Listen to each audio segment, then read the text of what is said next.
Betoulevav. Regardez, compte tenu qu'on arrive, on est déjà dans Parashat Yitro, j'ai eu l'idée de reprendre la Nbet, la partie du début, qui nous replonge dans l'idée de Matan Torah, du don de la Torah, et en même temps nous donne des éléments essentiels pour toute la compréhension de la Plémisa Torah et de l'essence de Dieu, en fait, ce qui nous rapproche de l'essence de Dieu. Voilà, vous vous rappelez, le livre il commence avec la parole qui vient du Midrash, Besha Shekdimu Israël Nase Venishma, Yardou Malachei Hasharet Vekashru Lahem Shne Ktarim. Au moment où le peuple juif a devancé, nous ferons de nous comprendrons, sont descendus les anges du service divin et ils ont Kashrou. Kashrou, Kashrou, le terme, alors qu'est-ce que veut dire le terme? Kashrou, c'est fixé sur la tête des juifs deux couronnes. Ok? Shne Ktarim. Mais kashrut, c'est la chaîne it kashrut, forcément. Donc, ils ont provoqué une it kashrut. Alors, un it kashrut en français, c'est provoquer un lien, comme on a dit pour Yud Shvat, Rosh Hashanah de la it kashrut. Sous-entendu qu'il faut qu'il y ait un lien profond entre nous et Dieu. Mais ce lien ne peut pas être dans l'ordre de la conscience, de la réflexion, de l'intelligence. Alors, parce qu'autrement, il pourrait être altéré par la difficulté de la réalité, par un intellect plus grand que le mien. Vous voyez? Pourquoi tu es attaché à Dieu? Parce que si et ça. Parce que j'ai mes raisons personnelles, parce que... Donc dès qu'on peut prouver pourquoi je suis attaché à Dieu, pourquoi je suis attaché au Mashiach, à la Géoula, forcément, je rentre pas. Ah, vous pouvez faire la guignole, j'ai enlevé mes lunettes. Non, je me dis parce que je n'ai pas entendu, je lui dis t'as entendu, elle me dit non. Ah, vous avez pas entendu, je recommence? Non, elle. Ah, vous avez entendu? Non, bah oui, c'est ça. Quand on va au théâtre, des fois, si je fais ça, c'est pour ça on met un petit film d'abord. Pour... Et là, vous étiez dans le film après. Alors, les Chaim et les Bracha. Voilà, on recommence. Regardez, je recommence si vous voulez. Besha Shekdimu Israël Nase Venishma. À l'heure où le peuple juif a devancé Nase Venishma, alors ils ont reçu deux couronnes. C'est ça le don de la Torah, Matan Torah. Ça, c'est le Midrash. Si vous voulez, vous pouvez prendre votre livre en bête. Hein. C'est le tout début. Donc, Vekashru Lahem Shne Ktarim. Comme on l'a fait, on peut s'attarder sur des détails qu'on n'a peut-être pas vus en chemin. Kashrut, la shonit kashrut. Vous voyez, on pourrait dire iktiru ou... C'est vrai qu'on va l'utiliser ensuite. Mais pourquoi le terme kashrut? En fait, la it kashrut, c'est le date. Mais le date, on peut dire, mais quel lien entre le date et le keter? Le keter, c'est une couronne. Donc, chaque juif a reçu une couronne, deux couronnes. Vous voyez? Et après, il y a même le texte que rapporte le Rabbi Rayat, Shishim Ribo, ou le Rabbi dans d'autres mamarim, Yardou Shishim Ribo Malachei Hasharet. 600 000 anges du service divin et ont couronné chaque juif de deux couronnes. Donc les anges ont été intermédiaires entre Dieu et les hommes. Et vous vous rappelez à la base, c'est que les anges ont objecté quand il y a un mamar du Rabbi, Moshe al Alamarom, Béchash et Moshe al Alamarom, lorsque Moshe est monté dans les cieux, donc dans le monde de Yetzira, et après dans le monde de Bria, les anges se sont interposés. Ils ont dit Tnu otra la shamaim. Je traduis les psukim, ne vous effrayez pas. Donne ta gloire aux cieux. Donc donne la Torah aux anges. Oui. Parce que la Torah est spirituelle et les hommes vont être plongés dans un monde matériel. Pourquoi tu vas leur donner une Torah? Et là, Dieu dit à Moshe, réponds-leur, et Moshe leur dit Yetzirara yesh benechem. Vous avez du Yetzirara? Ils ont dit non, on n'a pas de Yetzirara. Alors la Torah s'adresse à ceux qui ont du Yetzirara. Les Mitzrayim yaratem, vous êtes descendus en Égypte? Il y a un passage qui nous dit Ani velo malach, ani velo saram. Dieu est descendu lui-même nous sortir d'Égypte. Il y a eu trop de Thomas, si bien que même les anges auraient chuté. Vous vous rendez compte? Ça veut dire que Mitzrayim, c'était. Aujourd'hui, on parle de, je sais pas moi, de martiens, d'hommes devenus du ciel, machin. Quoi qu'il en soit, la sorcellerie, le pouvoir spirituel maléfique de l'Égypte était tellement immense que même les anges auraient pu chuter. Donc c'est Dieu lui-même uniquement qui vient les sortir de là-bas. Quand on voit ça, on peut se dire que l'Égypte était comme une suite logique de la tour de Babel. Vous voyez? De là les constructions et de là le peuple juif qui vient expier le fait d'avoir été les têtes de ceux qui entraînaient le monde vers la tour de Babel, faire la guerre à Dieu en fait. Faire la guerre à Dieu, vous savez c'est quoi l'idée? C'est faire la guerre à Dieu par rapport à son système. Assez souvent les Juifs, on n'est pas d'accord avec le système divin. Le système de souffrance, le Mais qu'est-ce qu'ils système étaient de... à Babel Ouais. à l'époque? Ils n'avaient pas de Torah, ils n'avaient pas Il y avait la Torah, n'oublie pas que la Torah la précédait Torah le de monde. l'époque. Et la Torah précédait le monde, c'était une Torah Shebal Peh, une Torah essentiellement de Kabbalah, Ouais, ah ouais. de divine, qui faisait que les hommes avaient la science du langage sacré. Donc ils pouvaient effectivement faire la guerre à Dieu. En tête, il y avait Nimrod, ils parlaient tous la Shon HaKodesh, le langage de l'hébreu de la création du monde, et également, ils avaient une grande ardoute. Ils avaient une grande union lumière. entre eux, comme le terme de Kesher, de Hitkashrut, ils étaient unis les uns les autres. Si bien qu'il y a un maman de Hanmorazaken qui nous dit, même du temps de... Il nous fait une relation à l'époque de Achav, qui est un roi pas très gentil, pas du tout même, ok, qui a fait poursuivre Eliyahu Hanavi, etc. Mm. Et ce roi-là, en fait, malgré ce, à son époque, il gagnait toutes les guerres. Et l'Admorazaken nous dit comment ça se fait qu'il gagnait toutes les guerres. Alors que même à l'époque de David, et l'époque même de Shlomo, il gagnait quand même pas toutes les guerres. Qu'est-ce qu'il y avait là-bas chez eux qui faisait? Et il dit il y avait une grande ardoute entre eux, une grande union entre les hommes. Pourtant ils étaient obdés à Vodazara, ils faisaient de la Vodazara. Autant de Shlomo Amelech, il n'y avait pas d'union comme ça? Il n'y avait pas cette union-là. Et l'Admorazaken nous dit alors pourquoi à cette époque, oui, il y avait une grande union comme ça? Il nous dit parce qu'ils avaient des mochines de Gadlut. Ils avaient la largesse d'esprit qui leur permettait d'accéder à une acceptation de l'autre. Voilà, c'est le terme, on va dire, de... C'est ça qui fait l'union. Ouais, c'est ça qui... En fait, l'axiome même de la Géoula dans le peuple juif... Je vais mettre mes lunettes pour voir, vous êtes là. Donc c'est la Gadlout qui fait la différence. Voilà, exactement. Ah Il nous oui, dit, mais les mochines de Gadlout, la largesse d'esprit, c'est ce qui entraîne l'acceptation des autres. C'est quoi l'acceptation des Ah, je vous donne un exemple. Moi, je me rappelle, il y C'est de a l'accepter comme je maintenant suis. 8 ou 9 ans de ça, je ne sais plus combien. J'ai pas le choix. La première fois que je suis retourné en Corse, où j'étais avec ma barbe, mon chapeau, ma tête comme ça, des amis d'enfance m'ont vu, ils ont été choqués, ils ne sont pas venus me voir. Ok. Mais ils vous ont Ça, peut-être qu'ils vous ont c'est pas les reconnu. mochines de Si, si, Katnot. si, Hein? si, ils l'ont Ils reconnu. vous ont peut-être pas reconnu. Si, si, Oui, ils l'ont m'ont reconnu, Ben non. mais ça s'appelle Si, si, ils l'ont la reconnu. petitesse d'esprit. Ouais, ouais, Tandis qu'en Israël, on est habitué à voir toutes sortes de juifs, de toutes les manières, et de toutes sortes de gens, etc. Même des gens Ouais. qui cherchent. Pour nous, ça serait quoi? D'accepter quoi? Alors voilà, alors l'Admorazaken nous dit, ce qui s'est passé par exemple, il donne l'exemple de la Teva de Noir, l'arche de Noé, français, c'est que comment c'est possible que les animaux aient pu résider là-dedans? Dans un endroit physique. C'était pas métaverse, c'était un endroit physique réel. Donc ils sont venus, effectivement, le lion, la biche, le machin, tout ça. Mais le lion, la nuit, il n'a pas faim, il ne se lève pas pour aller manger une biche ou quoi. Ça, c'est la Géoula Ouais. des mecs. Alors il nous dit non, dès qu'ils sont rentrés dans la Teva de Noir, qui a été construite, pourquoi ça a pris 100 ans pour la faire? C'est vrai, pour que les hommes fassent chouva, posent des questions, mais quand même, c'est beaucoup. Alors, parce qu'en réalité, elle a été construite selon un mode divin, une structure divine. Et c'était construit d'après les Nun Share Bina. Celui qui rentrait automatiquement accédait au Mochin de Gadlut. Même les À la lions. largesse d'esprit, même le lion. Ben oui, Donc c'est- le lion, c'est- toute c'est- sa arzariout, nous dit la Ça Noazaken vient en du français, racine. toute sa cruauté. Et il nous dit le lion, même s'il n'a pas faim, vous passez à côté de lui, il ne peut pas s'empêcher de vous donner un coup de main. Quoi. Un coup de patte. Donc vous arrachez la tête, c'est bon. Oui, Dans sa il n'a pas faim nature. pourtant à ce moment-là. Mais c'est comme ça, c'est une teva. Ça donne quoi la largeur? Alors la largesse d'esprit, ça donne que tout à coup, il y a une naissance du date, une conscience qui n'existait pas auparavant, qui tout à coup atteint la personne, qui fait que elle est capable de supporter les contraires, nous dit l'Almorazaken, d'avoir ce qui s'appelle la patience. La patience, il y en a un qui vous parle, il parle longtemps, commence à vous saouler, à vous fatiguer, pardon. C'est trop, j'ai plus la patience, je commence à... Ouais, J'étouffe. voilà. Ça m'est arrivé de parler avec... je me rappelle, un ami tunisien, je lui parlais, je ne sais plus de quoi en fait, un sujet où il devait faire quelque chose, hein, on devait travailler ensemble. Parler tranquillement, et d'un coup il s'énerve, hop, et il s'en va. Tunisien. Tunisien, ouais. C'est comme ça.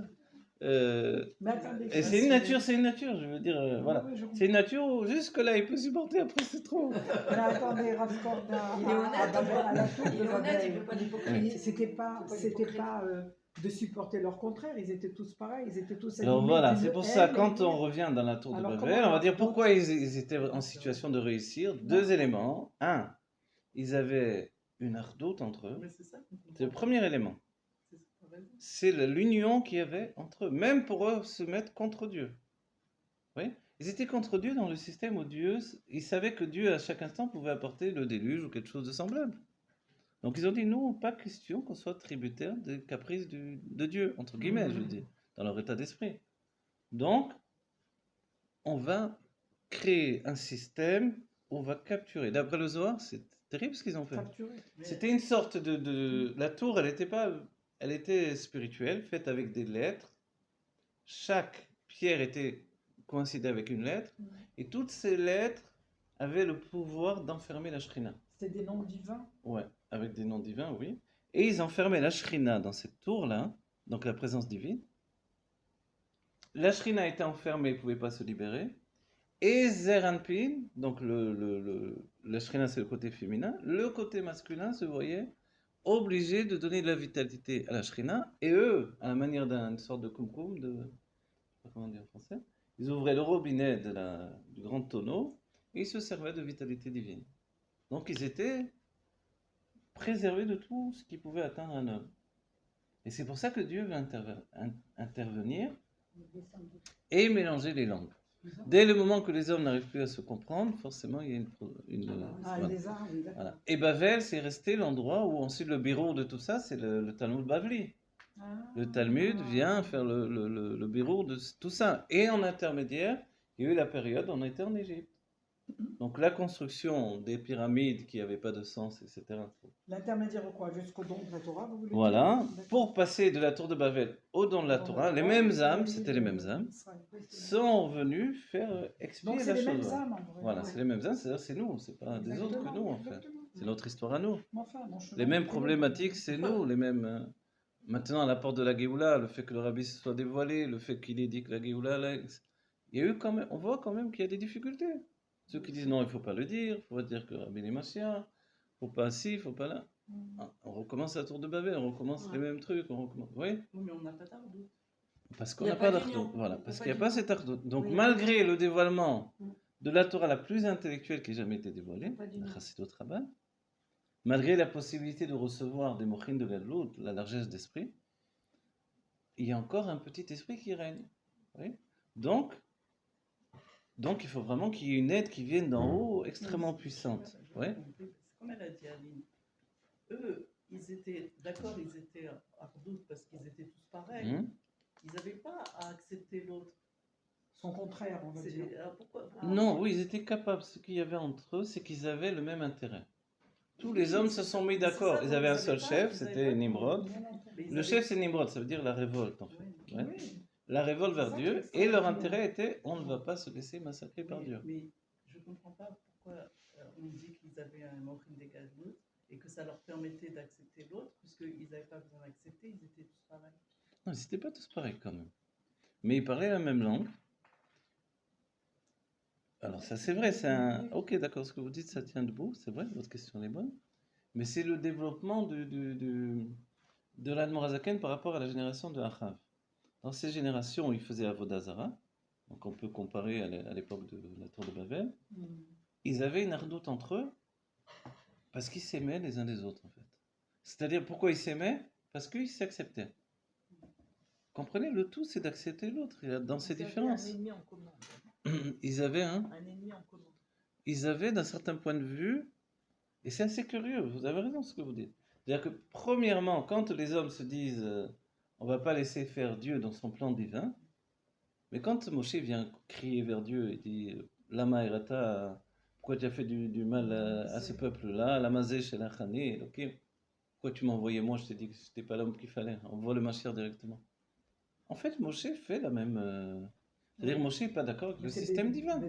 Oui, dans Akdoucha. Mais comprenez bien que nous, ça nous a l'air un peu, oh là là, c'est des fous, ils veulent capturer Dieu, ils veulent en faire.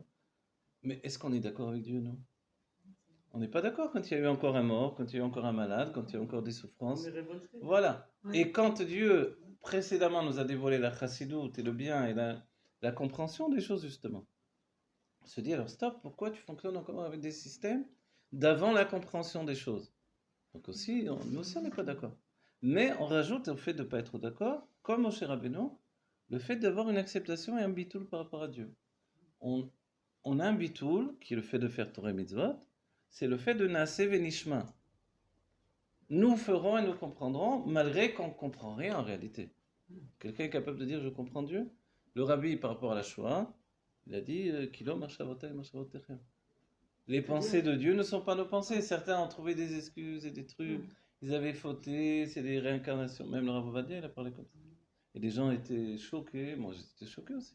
Je dis qu'est-ce qu'on en sait? Qu'est-ce qu'on va parler comme ça? Il y a eu des enfants, il y a eu des tzadikim, il y a eu des... Comment on peut donner une raison à ça? On peut ni donner une raison, ni accepter. Le rabbi a été clair là-dessus. On comprendra. Dans la Géoula, on comprendra. Parce qu'on aura alors accès à la pensée de Dieu directement. On verra par sa vision. On comprendra par sa compréhension.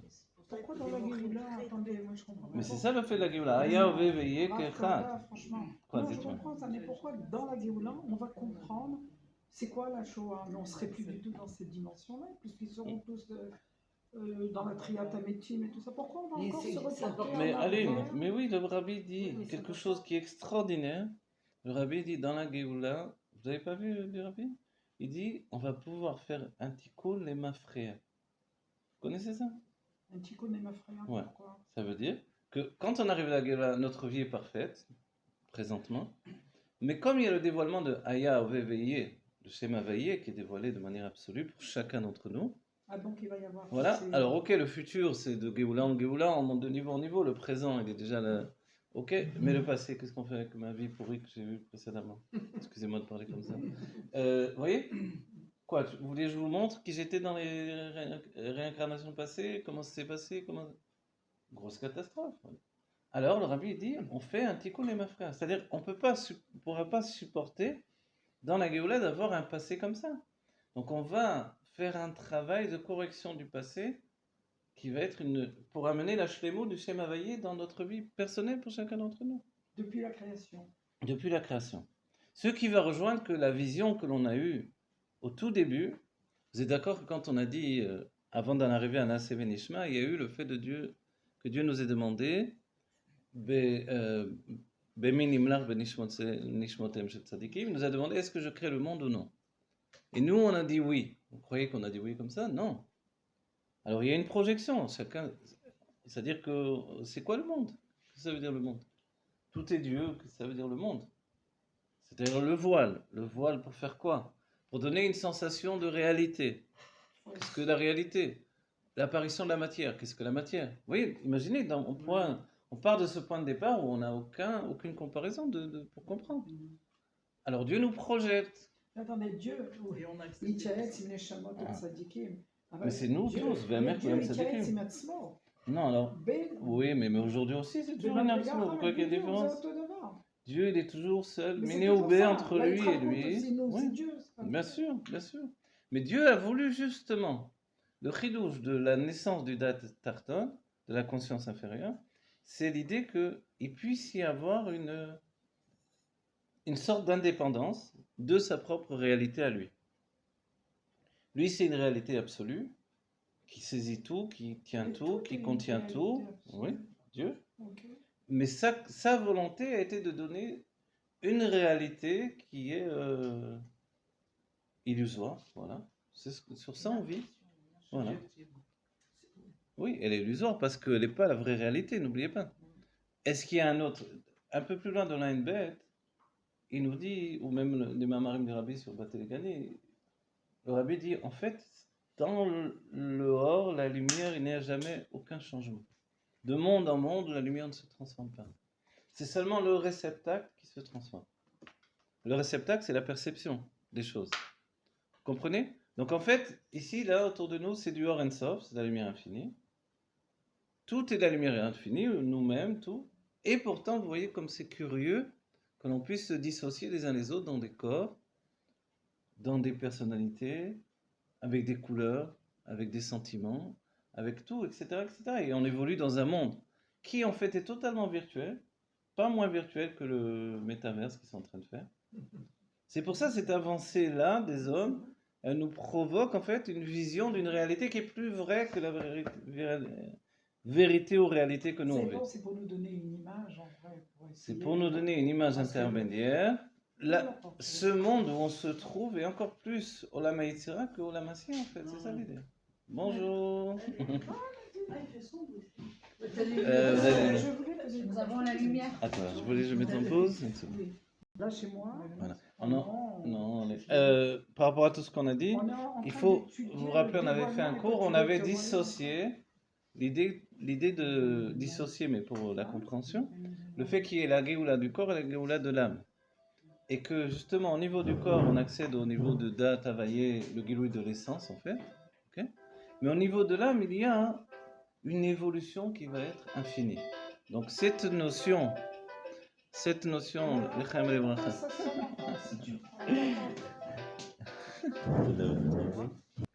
voilà. Alors cette notion en fait de quelle notion? Géoula de l'âme. Oui, la Géoula, voilà, il y a la Géoula du corps et la Géoula de l'âme. La Géoula du corps est plus entière, plus absolue. C'est de ça là, c'est souvent dont vous parlez. C'est-à-dire la Géoula du corps, c'est une Géoula où Enon Milevado, le dévoilement de l'essence, il n'y a rien d'autre que Dieu. Le Dat Elion prône le fait que le corps va être la base de toute la vitalité. C'est-à-dire on va briller à un niveau où le soleil c'est une petite lumière à côté de chacun d'entre nous. Et on sera le Makor, la source de la vie.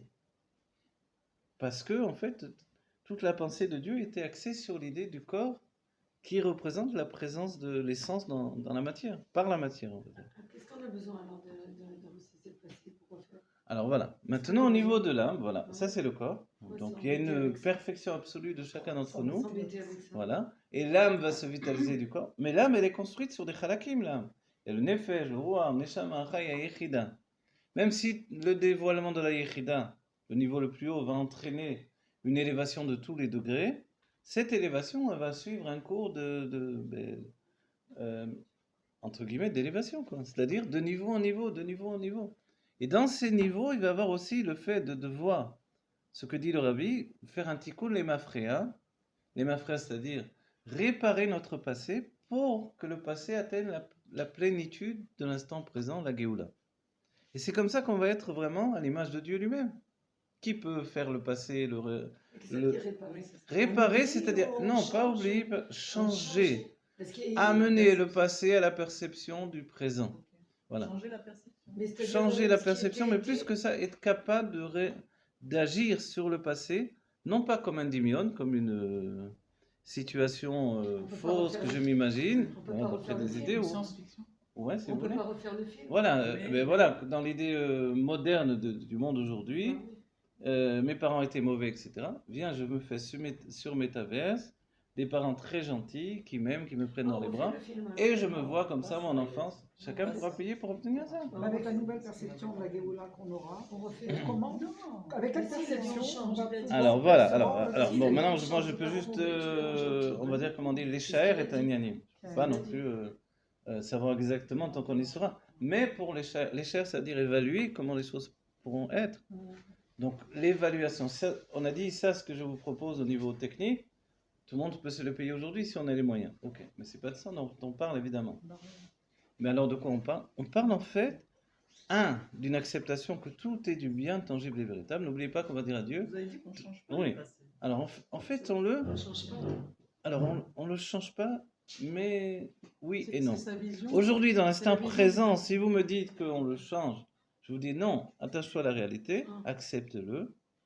Ok? Donc alors on va dire, il suffit qu'on ait des mochines de gadlout, la largesse d'esprit, pour accepter le passé.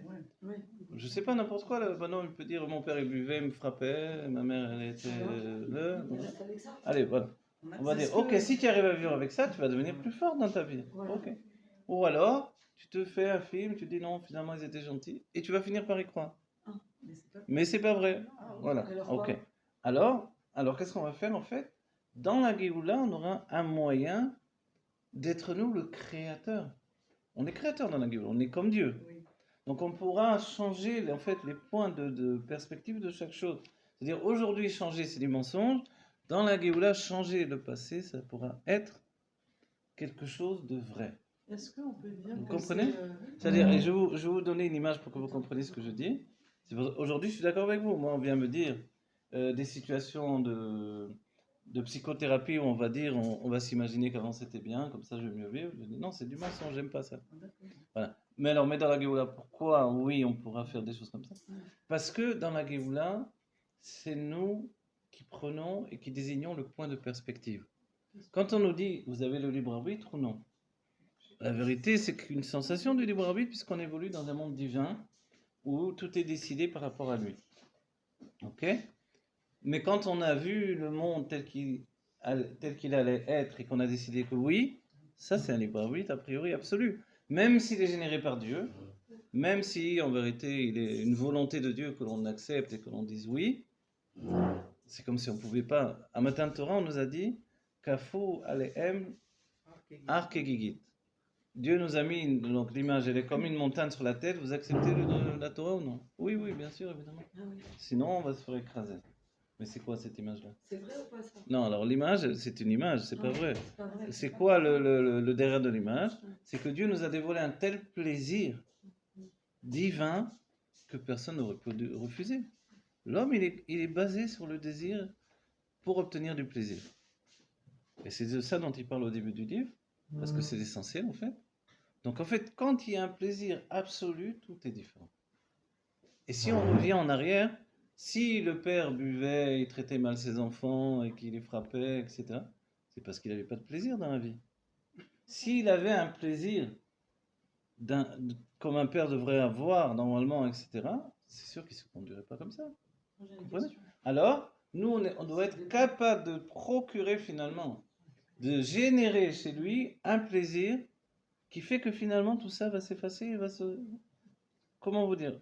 C'est pas que on va mentir, c'est que c'est nous qui allons avoir le plein libre arbitre de l'état qu'elle est ma frère. Vous voyez? La cause de ça. Voilà, la cause, on va la transformer et du coup le passé va se transformer. Ah, Mais pourtant, on va dire, alors, mais je ne serai pas le même à l'arrivée alors. ah, la cause. Ceux qui, vous vous rappelez, l'une des grandes peurs, ce que s'appelle, le rabbi en parle également dans les sirotes, l'effet papillon. Vous connaissez cet effet papillon? A priori, ce que je dis là, il y a un problème. C'est quoi, hein, l'effet papillon?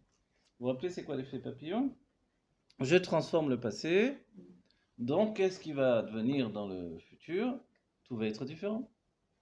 Par exemple, ben, voilà, la personne ne va pas se marier avec sa femme, donc il n'aura pas les enfants qu'il a eus, etc., etc.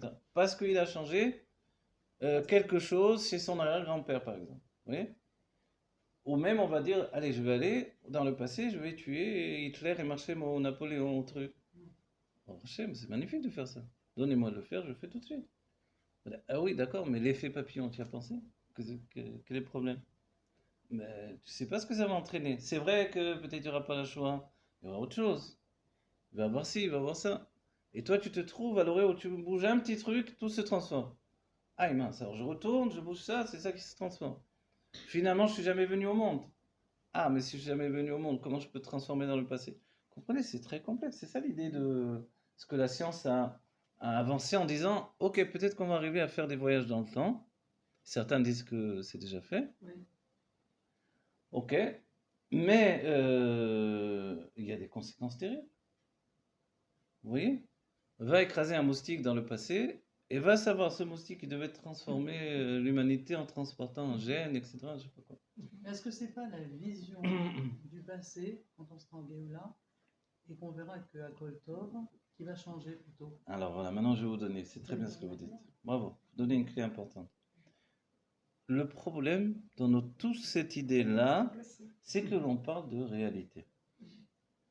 Vous êtes d'accord? Or, la réalité, qu'est-ce que c'est? Le présent. C'est ce qui est vrai de manière absolue et dévoilé, et défini comme vrai pour chacun d'entre nous. Personne ne va remettre en compte que sur la Terre, il y a des arbres, il y a le ciel, il y a la mer, il y a l'été, l'hiver, ok. Mais si tout à coup vous remettez tout en compte, tout en question, et que vous dites, en fait, tout est Dieu. Donc cette réalité n'est qu'une réalité illusoire, ou un autre terme, si on n'aime pas ce terme-là, subjective.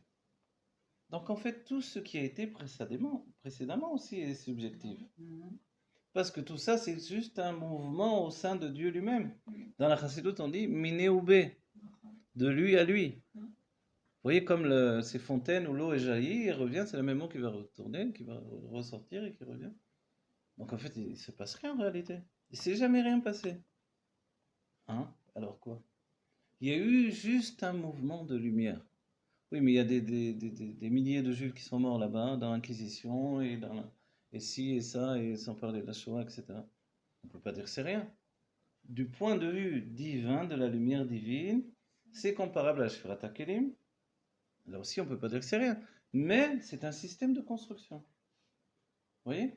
Si bien que certains arrivent à dire, oui, il a fallu ça, il a fallu la Shoah pour donner naissance à l'État d'Israël. Et c'est comme ça, le sionisme religieux, il va à fond dans ces... Ouais, ça y est, j'ai entendu. Il le dit, mais c'est pas vrai. Ah non, je dis pas que c'est vrai, je vous dis que voilà l'état d'esprit. Il le dit. Et moi, je supporte pas cet état d'esprit Non, parce qu'on n'a pas à donner des excuses Non. ou des systèmes qui Dis-nous, déposent. Non, mais c'est Ouais. C'est pas bien. de l'histoire. Voilà. Il y a des événements qui sont passés, ok. On a réagi correctement en fondant une Médina, ok, alors que la guerre n'était pas encore terminée, ok. C'était la volonté de Dieu, mais est-ce qu'il a fallu ça pour ça? Non. Bah non. Qui nous Ça dit, aurait pu qui nous être prouve autrement. qui nous C'est pas prouve? beau de parler comme ça. Eh mais c'est comme ça, c'est le discours tenu, et certains sont Mais venus le c'est- dire, toi qui étudies la Kabbalah, tu dois savoir, c'est comme ça. C'est parce que ça s'est passé qu'on peut dire ça, mais on ne peut pas dire ça avant. Ouais, Voilà. c'est le Alors, pas souhaité effectivement, on a que la l'impression Shoah, d'un immense jeu d'échecs, échec Ouais. et mat, tu perds ça, je te donne Non. plusieurs Non, pièces, non, et moi non. je gagne ça. Non, non. Non. Alors quoi, on peut dire que la Médina, elle vaut le coup de la Non. Shoah là. Alors non, je ne veux pas dire ça, oui. C'est pour ça que c'est difficile de dire ça. Donc moi, je préfère rien dire, j'en sais rien. Et c'est vrai qu'on Oui, ne mais sait pas. après coup, on Ouais. peut dire. Après coup, on peut dire. Après coup est venu. C'est à cause de la Mais Shoah. rappelez-vous. C'est une suite de l'histoire. Oui, non mais rappelez-vous que Bah, aujourd'hui si, on c'est- ressent... Ouais, non, c'est un truc de Ouais. cause à effet. c'est ça. Non. j'ai Alors pas voilà, dit tout ça. l'état C'est d'esprit, ça peut être cet Non, état c'est d'esprit-là. pas- Mais maintenant, quand on revient, nous, à la base, au Enon Milevado, il n'y a rien d'autre que Dieu. Donc nous véhiculons seulement de la lumière divine et nous sommes nous-mêmes une expression de la lumière divine. Ok. Donc par rapport à Dieu, c'est vrai que Kula Kamek Elo Hashim. Il n'y a rien d'important. Vous voyez? Comme on dit, un enfant il s'est fait mal, ah, il pleure. Ça va, c'est pas grave, c'est pas grave. Et l'enfant, il se calme. L'avdil, mais par rapport à Dieu, tout ça, ça nous paraît immense et c'est rien dans sa vision à lui. C'est fou de dire ça, mais c'est une remise à l'échelle divine où finalement, puisque pour Dieu, la mort n'existe pas, point final. Donc les juifs ne sont jamais morts, même les goïms ne sont jamais morts, même La les Géoula, animaux. elle n'a pas besoin de venir, elle a toujours été là. Pour Dieu, c'est pareil. La Géoula a toujours été là. Effectivement, il aurait le dit. Ouais. Alors, on va dire alors quoi? Exactement. Alors, il doit avoir quand même, il y a un côté, c'est pour ça qu'on dit que la Géoula de l'âme ne peut pas être la même Géoula que celle du corps. La Géoula du corps, ça va être une Géoula absolue. C'est-à-dire que la matière va être non seulement une preuve de l'existence de Dieu, mais on va dépasser l'idée de preuve, on s'en fichera total. On va être une projection divine. Parce que tout sera Dieu, on va évoluer dans un monde divin. Ok. Mais ça nous désincarne d'un certain point de vue. Vous voyez? Le corps, c'est franchement. Le corps, il est plus en relation avec la Chokma. Le corps, il est lié à la Malchut, mais c'est en relation avec la Chokma qui est appelée... Je pensais que La Malchut est appelée Chokma Tata, inférieure. Voilà. Donc il y a une coïncidence, effectivement. Le corps est comme la Chokma, si vous donnez l'image de la Chokma. La Chokma, le côté intellectuel masculin, il est immobile. Donc la Chokma, en fait, c'est vraiment l'intelligence brute, mais qui n'est pas du tout dévoilée. Vous voyez, c'est comme quelqu'un, il est intelligent, mais En potentiel. il ne dévoile pas, quoi. Est-ce que ça existe? Mais oui.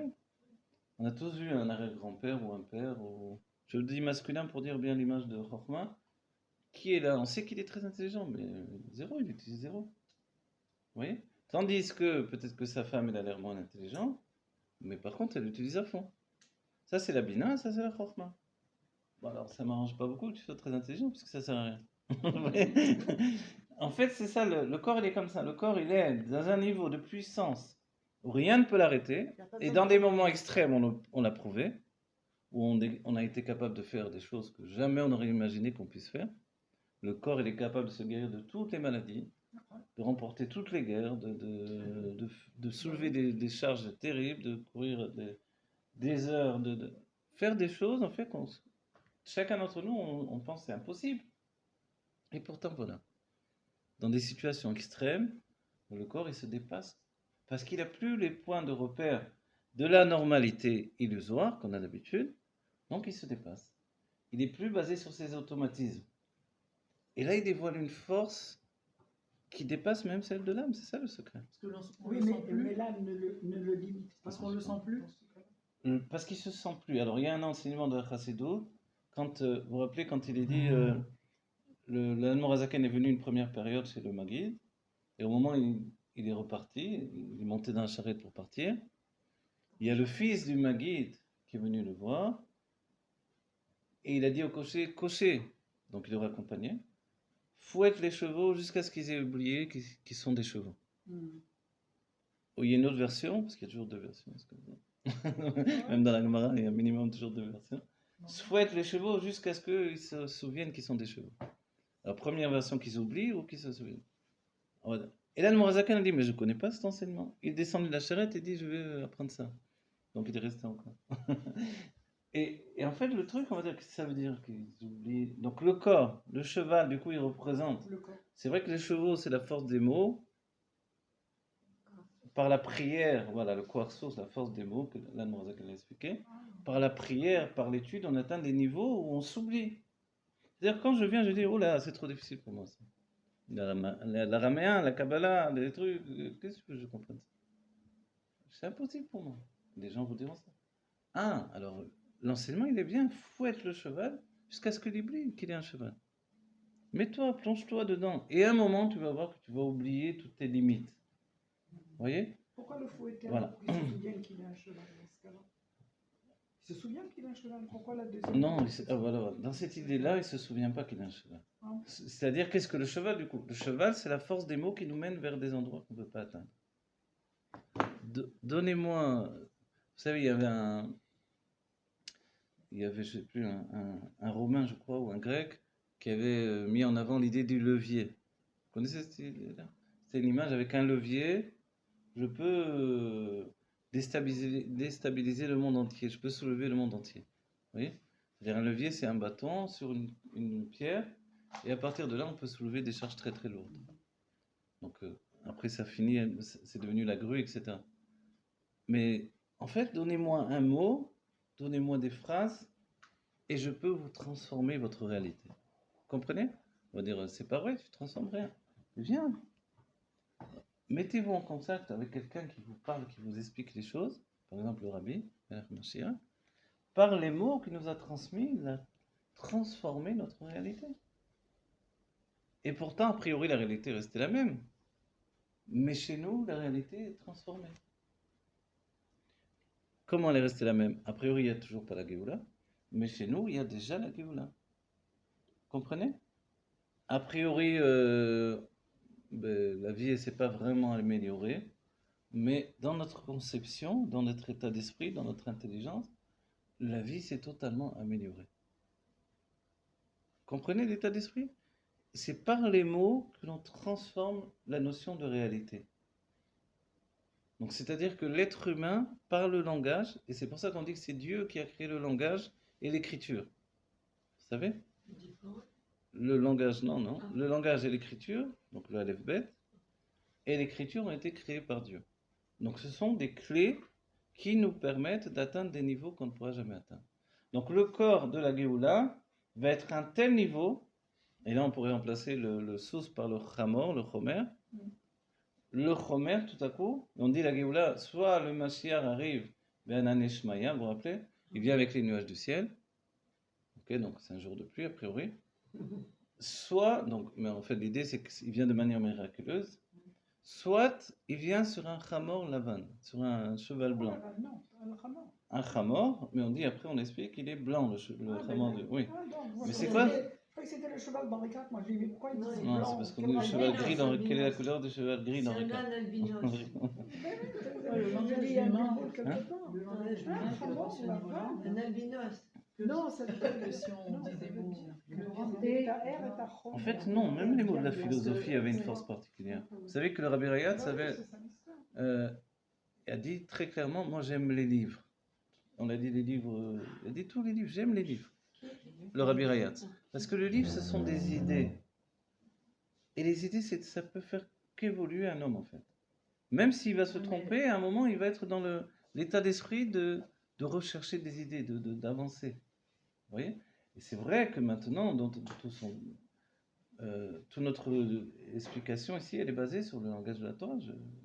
certain. Parce que sinon, le langage humain, c'est autre chose. Le langage des mains, c'est autre chose. Mais regardez quand même, quand vous avez réussi à faire un ordinateur grâce à des mathématiques ou des mathématiques appliquées, Oui, mais c'est extérieur. Hein. d'accord, mais c'est quand même quelque chose. Je suis d'accord avec vous. Vous touchez un point important, c'est-à-dire ce qui est à l'extérieur et ce qui est à l'intérieur. Ok. Mais pour ce qui est à l'extérieur, toutes les idées sont bonnes en fait. Comment vous dire? Que ma mère allait à la rivière pour laver le linge et que me dit, tu te rends pas compte quand on a inventé la machine à laver, ce qu'on a fait. Alors c'est vrai, elle en prend conscience puisqu'elle a été laver le linge à la rivière. Et quand l'eau est glacée, vous glacez les mains, etc., il fait froid. Pas qu'en été, quand il fait beau, hein, c'est sympa. Mais la Mais en machine à hiver, laver, elle voilà. est extérieure à nous. Je sais. On l'a créée. Et mais c'est avec le exactement, langage voilà, humain. exactement. Et ça, c'est parce que Dieu a créé deux sagesses. La sagesse de la Torah qui est intérieure à nous, comme vous dites, et la sagesse de la création du monde qui est à l'extérieur de nous. Mais n'oubliez pas un autre point, c'est que nous, elle est à l'extérieur de nous parce qu'on est en relation avec la sagesse intérieure. Il est dit que le peuple juif vient de la Pnimiut des Kelim, du monde de Hatzilut. On vient de l'intériorité des réceptacles du monde de Hatzilut. Mais le goy vient de l'extériorité du réceptacle. Ce qui fait que ce qui nous apparaît à nous extérieur, en fait, il fait que bouger le monde, des choses qui sont pas nous. Il n'y a pas d'évolution. Mais lui, il est ce monde qu'il est en train de bouger. C'est pour ça que pour lui, c'est capital.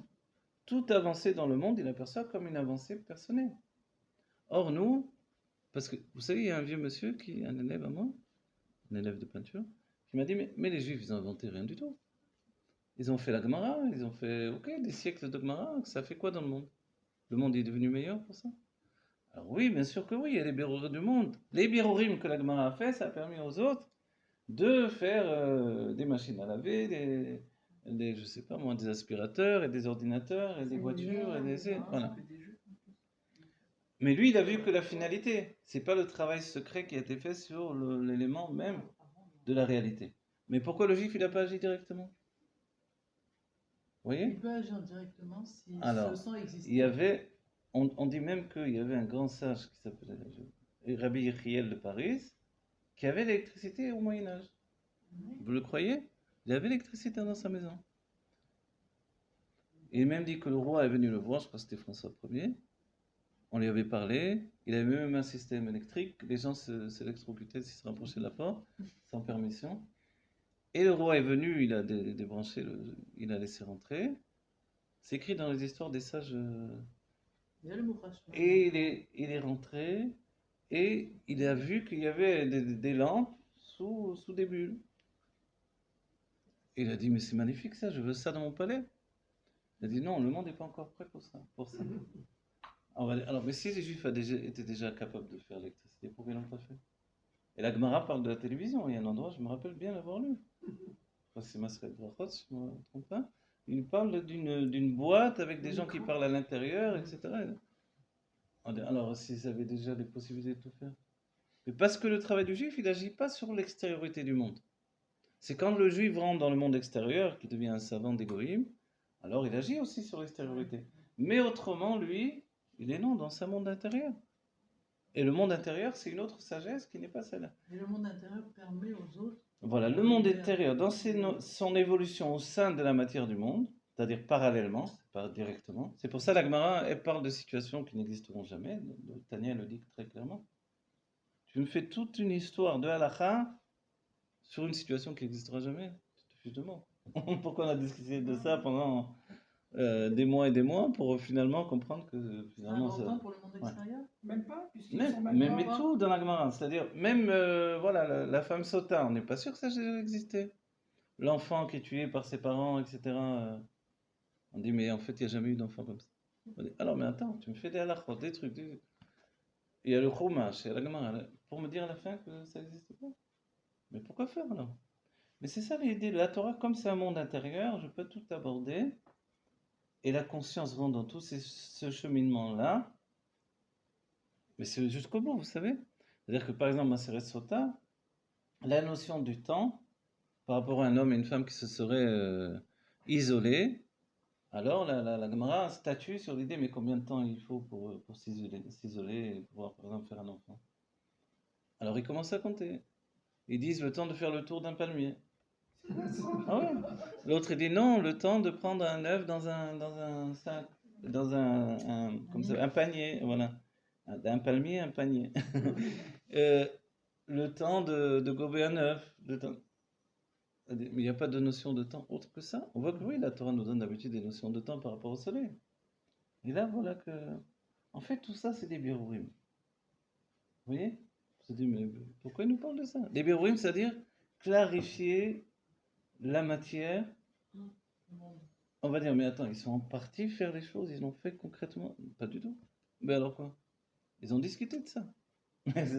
Discuter, ça fait pas la réalité. Mais oui, c'est ça qui agit sur la réalité en fait. Parce que le monde n'est pas un monde réel. Mais alors, ils ont fait exister les choses à partir du moment où ils ont parlé de ça. Mais alors, à Exactement. quoi ça sert? Pourquoi ils ont fait exister des choses aussi affreuses aussi? Non, Dans le parce monde, que il y a des choses Non, n'oubliez pas, négatives. n'oubliez pas. La transmission de la Torah. Pourquoi, autre question, pourquoi la Torah devait rester palpée? Pourquoi elle devait rester orale? Parce qu'elle devait justement pas s'habiller dans cette notion de réalité qui, a priori, est un mensonge. Le Zohar, il dit très calmement, Alma de Shikra, le monde du mensonge. Pourquoi mensonge? Oh là là, maintenant je comprends ça. Hein? Le monde du mensonge, parce qu'ils l'ont précédemment créé. Avec Non, alors, eux, les hommes, les Juifs, ils ont évalué des les choses. Juifs ont évalué par rapport à la transmission divine. C'est-à-dire qu'ils n'ont pas fait ça au hasard, discuter de ci, de ça, etc. C'est parce que dès les deuxièmes louchot, les deuxièmes tables, il a été décidé qu'il fallait transformer le monde de l'intérieur. De l'intérieur, quand on est un juif qui est à l'extérieur du monde, ou qui ne vit que dans un monde personnel, comment on fait? On a discuté dans le dernier cours le fait qu'on puisse vivre dans le monde, mais on est à côté du monde. En fait, le juif, dans sa base, il est comme ça. Parce qu'il ne vient pas de l'extériorité des kélim, donc des réceptacles de l'existant, mais de l'intériorité. Vous comprenez tout ça? C'est ça qui est extraordinaire. Et c'est pour ça que quand un Matan Torah il dit Naase venishma, vous ne voyez pas ce que ça veut dire comme un investissement pour un juif. Ça veut dire, d'accord, on va faire. On va faire au sein de la matière des choses qui, a priori, n'ont aucun sens pour nous.